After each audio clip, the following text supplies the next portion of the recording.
Le journal ce soir, c'est avec Philippe Reg. Je vais essayer de me recadrer. Bonsoir Philippe. Bonsoir Pierre-Paul.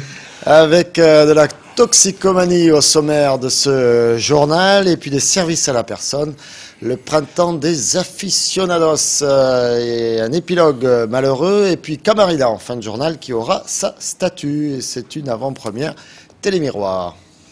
On démarre avec le département du Gard qui désire renforcer sa lutte contre les conduites addictives. Un plan triennal d'action de lutte contre les drogues et la toxicomanie a été signé aujourd'hui, lundi 16 février 2009, en préfecture du Gard. Pas moins de 25 actions prioritaires sont mises en place autour de 3 axes principaux: prévention, prise en charge sanitaire et sociale, lutte contre le trafic. L'objectif de ce plan est de faire régresser les consommations précoces de drogue et d'alcool, notamment chez les jeunes. Un reportage d'Alain Belon. Un plan d'action triennal de lutte contre la drogue et la toxicomanie a été signé entre le préfet du Gard et les 2 procureurs de la République de Nîmes et Alès. L'idée générale, c'est effectivement de définir un certain nombre d'actions dans toute une série de domaines, que ce soit dans le domaine de la prévention, que ce soit dans le domaine du partenariat, dans le domaine de la répression aussi, pour faire en sorte qu'il y ait une action un peu cohérente sur l'ensemble du département pour mieux lutter de façon plus efficace, et pour pérenniser aussi certaines actions qui sont déjà conduites et pour les développer de façon à être plus performants en matière de lutte contre l'usage de drogue et contre les trafics. Et on va développer ce qu'on appelle l'injonction thérapeutique, qui est une mesure qui est prise par l'autorité judiciaire, par le parquet, à l'égard des usagers parmi les plus lourds, de façon à ce qu'il y ait un suivi qui est assuré sous le contrôle de la DAS par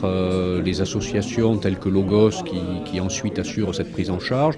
Et puis également aussi en termes de procédures un peu plus innovantes et qui a été initiée notamment par la MILT, la mission interministérielle de lutte contre la toxicomanie, qui est la mise en place de stages dits de sensibilisation au danger de l'usage de la drogue, qui là aussi va être à l'initiative donc du parquet, imposé entre guillemets aux personnes qui ont fait usage de stupéfiants. Entre Logos, Nîmes et Alès, on reçoit par an autour de 700 à 800 personnes. Sur l'établissement où on est actuellement, le centre d'accueil et l'accompagnement à la réduction des risques pour les usagers de drogue, là c'est pas forcément des personnes qui sont en démarche de soins, mais qui viennent aussi nous rencontrer, avoir du matériel d'injection à disposition. On fait un échange de seringues de façon à ce qu'elles ne soient pas surcontaminées par les virus actuels. On reçoit autour de 400 à 500 personnes par an. La signature, elles apportent principalement la reconnaissance du centre Logos en tant que centre de soins et d'accompagnement pour les usagers de drogue. Depuis de nombreuses années, plus de 20 ans maintenant, Logos travaille à accompagner les personnes toxicomanes à pouvoir traiter leur dépendance et leur usage de drogue et être accompagnés dans une démarche, on va dire, de soins pour sortir de leur consommation habituelle. Ce plan comprend 25 actions prioritaires, avec l'objectif de faire reculer les consommations de drogue illicites et la consommation excessive d'alcool dans le Gard. Au cours de cette signature, le test salivaire a été présenté. Il est depuis peu utilisé par la police nationale dans le Gard.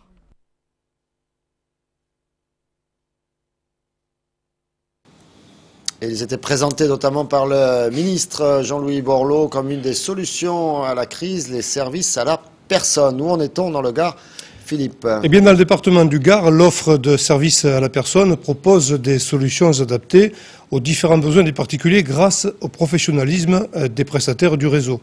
Le point info-service à domicile, quant à lui, intervient pour accueillir le public et le renseigner de façon efficace sur ces mêmes services.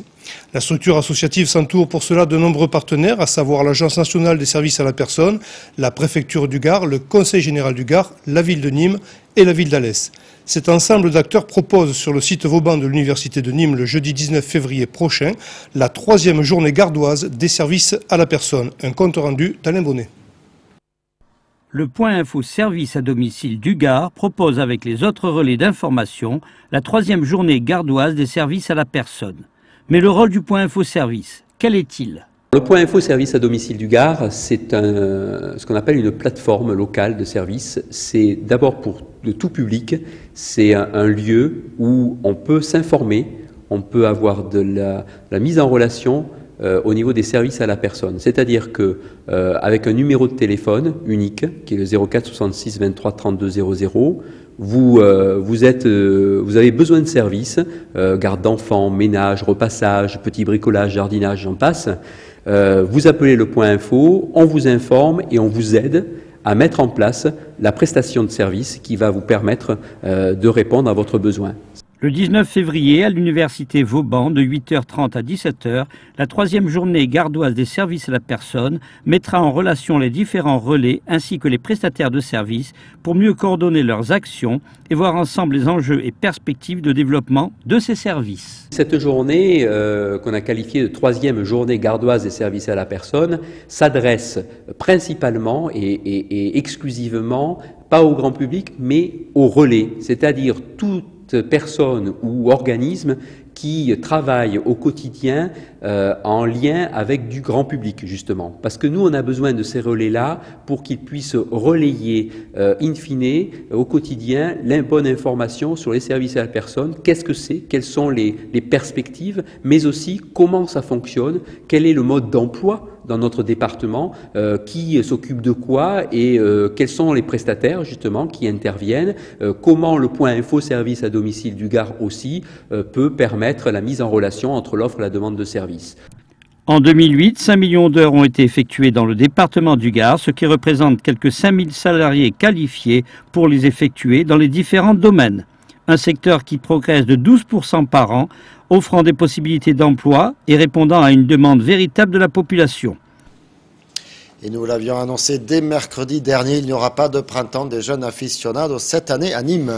Nous avions l'espoir que des accords surviennent et que cette 4e édition du printemps des aficionados puisse se dérouler ailleurs, mais les clubs taurins n'ont pas trouvé d'accord avec Simon Casas, délégataire des arènes de Nîmes. Le rendez-vous, dont le succès ne s'était pas démenti lors de la dernière édition, ne se produira donc pas en 2009. Le grand public est ainsi privé de la seule manifestation de l'année, permettant de découvrir les coulisses de l'art tauromachique sans omettre la déception de celles et ceux qui se faisaient, au-delà de la joie de partager leur affection, un devoir de transmettre leur passion du taureau brave. Les clubs taurins tenaient séance samedi 14 février au matin, un compte rendu d'Alain Belon sur des images de Nicolas Pinchino. Le 26 mars 2006 avait eu lieu la première fête des clubs taurins aux arènes du Clapaz. Ce samedi, la coordination regroupant 35 clubs ont annoncé l'annulation de la 4e édition qui devait avoir lieu du 11 au 15 mars. Nous avons été contraints d'annuler le printemps des jeunes aficionados compte tenu que le délégataire de service Simon Casas Productions nous refuse les arènes. Donc nous sommes tous très déçus. Effectivement, donc l'annulation et la suspension pour cette année 2009 du printemps des jeunes aficionados, c'est une déception pour les clubs taurins, une déception je pense sur le fait d'offrir quelque chose bénévolement, gratuitement au public, mais ce n'est que partie remise et je pense qu'il faut aboutir l'année prochaine, là aussi, avec une approche bien préparée, à un consensus entre toutes les parties, d'abord la collectivité, la mairie, l'Empresse et le bénévolat des clubs taurins qui ne demandent qu'à œuvrer dans une démarche d'intérêt général, peut-être mieux cadrée. C'est regrettable, mais tirons-en conséquence, enseignement, pour que par la suite la collaboration soit plus positive, plus constructive et donc encore mieux réussie. Des rencontres avec les différents acteurs du monde taurin sont envisagées, afin que la 4e édition des Printemps des jeunes aficionados se réalise, au grand plaisir de l'afición. Voilà, on verra pour 2010, on a bien compris, un certain samedi 14 février, c'était ce week-end, c'était quoi déjà Philippe? Ah bien sûr, la fête des amoureux. Mais comme chaque année, à Roquemort, on évoque volontiers d'ailleurs, on l'appelle la fête des poutous. Dans la fête des baisers. Vous qui êtes un spécialiste. Pas spécialiste, mais en fait, c'est la fête des baisers. Pas linguiste. Des baisers gentils, quoi, des petits baisers amicaux. Hein. Mais fait amoureux des quand baisers, même. Hein, pas la fête de la... Voilà. Des baisers pour fêter les amoureux. Donc chaque année, le village gardois rend hommage à Saint-Valentin qui parvint à éradiquer le phylloxéra des vignes. Les reliques du saint sont offertes au regard des nombreux participants venus au village gardois pendant le temps d'un week-end. 2 jours de fête résumés par Alain Bonnet sur des images de Nicolas Pinchino. La fête des Poutounes, traduisée fête des amoureux, s'est déroulée comme tous les ans à même époque à Roquemaure ce week-end du 14 et 15 février. Pour sa 21e édition, la ville commémorait l'histoire d'amour qui unit depuis 1868 Roquemaure et Saint-Valentin. Il y a eu une grave maladie qui a atteint la vigne qui s'appelle le phylloxéra. Elle a atteint donc les vignes de Roquemaure et une riche famille de Roquemaure, la famille Richard, a décidé de partir à Rome chercher les reliques de Saint-Valentin, car en ce temps-là, on pensait que les reliques protégeaient les vignes, les gens. 2 jours de fête avec de nombreuses animations proposées au fil des rues et sur la place. Samedi, c'est plus l'après-midi, donc c'est une journée consacrée spécialement aux enfants, avec magiciens, un cirque à l'ancienne, des groupes folkloriques. Et donc dimanche, c'est toute la journée de 10h à 18h, où là, il y a des vieux métiers, des métiers à l'ancienne, marché à l'ancienne, avec beaucoup de producteurs et d'artisans. Il y a beaucoup de groupes folkloriques. Il y a aussi le Festival des Manivelles de l'amour, avec plus de 40 orques de barbarie. Pendant ces 2 journées de liesse, la danse aura eu la part belle. Quant aux costumes plus beaux les uns que les autres, c'est la cerise sur le gâteau. Nous présentons des danses de 1850 à 1900. Donc nous avons le quadrille des lanciers, le quadrille de la vie parisienne et puis nous avons des collectives. Si vous vouliez que ces belles journées restent à jamais marquées dans votre mémoire, il vous était facile de vous faire tirer le portrait comme au bon vieux temps. On propose de costumer les gens avec des costumes de l'époque des années 1860 et on les photographie devant ce fond peint. Et puis les gens peuvent repartir avec leurs photos très peu de temps après. À Roquemaure, encore une fois, le passé a rejoint le présent, le temps d'un week-end, grâce aux bénévoles et aux organisateurs. Alors, comme le dit la chanson, tout va très bien, tout va très bien. Tout va très bien, tout va très bien. Voilà, et tout va très bien pour Camarina, Philippe. Camarina, un bio de Camargue qui est né en 1994 de l'union de la vache Ladure et les talons Cassieux. Il était marqué du numéro 402. Il était baptisé Camarina du nom d'une association taurine beauquerroise. En 2000, il remporte ses premiers succès. Consacré en 2001, blessé en 2002, il appartient à la génération des Michou, Scamandre et Vira, pour ne citer que cela, et rate le trophée de justesse en 2004. Sa patronne, Régine, s'en ira en avril de la même année, le laissant orphelin, mais chouchou d'un public qui devine en lui un cocardier d'exception. Camarina de la manade de Chauvet est sacré bio d'or en 2005, 2007 et 2008. Seul Mathis Delotier interrompt une prestigieuse série en 2006. Il rejoint au firmament des champions les loustiques de Laurent et autres baraillés de Lafont-Nicolin, qui totalisent eux aussi 3 titres suprêmes. Une initiative peu commune lancée par 4 aficionados lui a érigé une statue dans la bonne ville de Sénas. Preuve, s'il en est, que la gloire n'arrive pas seulement à titre posthume. Le cocardier exceptionnel draine derrière lui de nombreux fans parmi les aficionados et d'aucuns diraient de lui « Camarina est un bio ben astra ». Un reportage de Patrick Mallet, Alain Bérisy, Marion Pontet et Pierre-Paul Castelli. Il fallait bien une statue pour rendre l'hommage qu'il mérite à Camarina.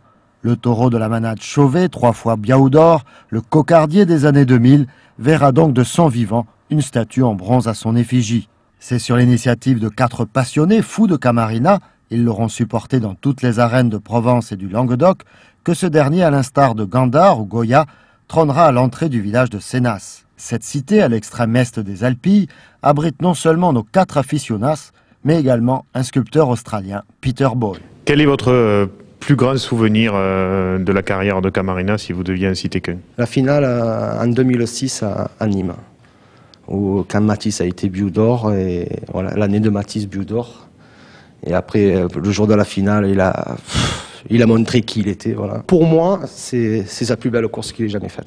Si l'œuvre est terminée en ce début 2009, les amis de Camarina n'avaient pas attendu le 3e Biaou d'or en 2008 pour commander la statue de leur héros. C'est pas parce qu'il a été 3 fois Biaou d'or qu'on a fait la statue, vu qu'on l'a commandé avant. Maintenant, ça a été un bonus. Voilà. Et qu'est-ce que vous présagez, puisque c'est peut-être la première fois qu'un taureau est statuifié Pas de son vivant, parce que je crois qu'il y en a eu un ou deux comme ça, mais au moins, ça, ce sera sans doute la première fois, toujours en activité, en carrière. Malheureusement, d'après les échos que l'on a eus 2009, on ne sait pas s'il va sortir encore une fois, où il fera 5 ou 6 minutes dans chaque arène, dans les grandes arènes où il a couru. On le regrette fortement, parce que avec la finale qu'il a fait en 2008 à Nîmes, pour nous, c'était un taureau qui pouvait faire encore une saison. Peter Ball, vous êtes le sculpteur et l'artiste qui a réalisé cette statue de Camarina. Comment est-ce qu'un artiste australien se retrouve à réaliser une œuvre sur un taureau camarguais, cocardier? Pour moi, c'était pas le taureau espagnol, c'était un taureau plutôt, et même en parlant les uns des autres, c'est plutôt une grosse vache. Mais après, certains membres de l'association, ils arrivent de me donner une passion énorme sur ce taureau. Il y a un personnage, un caractère, il donne tellement de plaisir. Ils arrivent de me convaincre de faire cette statue.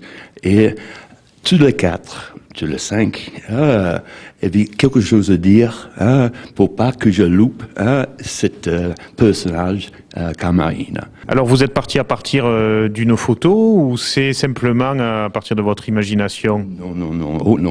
Non, avec plusieurs photos, de place et d'aller le voir, bien entendu, le bête lui-même, voir courir un peu, et donc le vidéo de tout. Ensuite de ça, je fais une petite maquette et que je demande les uns les autres, est-ce que c'était bien Camarina? Ça, c'est exactement 10 semaines, jour par jour, 7 jours par semaine, 10 semaines pour le faire. Donc la statue est en bronze? Elle est en bronze, oui. On est fiers d'avoir réalisé une œuvre comme celle-là? J'ai toujours eu le trac, bien entendu, parce que j'avais les gens derrière moi, j'ai dit, qu'est-ce qu'il va dire? Donc, le moment que j'ai eu les échos, oui, c'est bien lui. La prochaine escale du bronze de Camarina, ce sera le 7 mars, à l'entrée de Sénas, au centre d'un rond-point, sur la route de Salon de Provence. Rendez-vous est donné pour tous les amis de ce taureau de légende à 11h. Et on y sera donc pour l'installation de cette belle statue de Camarina que l'on retrouvera peut-être sans doute, vous l'avez compris, pendant la saison. Il sortira plusieurs fois, mais pas forcément un quart d'heure, hein, Philippe. Bel hommage. Bel hommage, voilà, et ce sont des images qui étaient en exclusivité sur Télémiroir, en avant-première sur Télémiroir. Merci Philippe pour ce journal. Dans un instant, le carrousel de Télémiroir et puis du sport ce soir à 21h avec ce match, vous l'avez filmé et commenté Philippe, le HBCN qui recevait Irpine en match retour. C'était toujours au Parnasse et c'était le week-end dernier en 8e de finale de la Challenge Cup, la Coupe d'Europe à laquelle participent les filles du HBCN. Merci encore à vous, merci à vous tous de nous avoir suivis et à très très bientôt sur Télémiroir.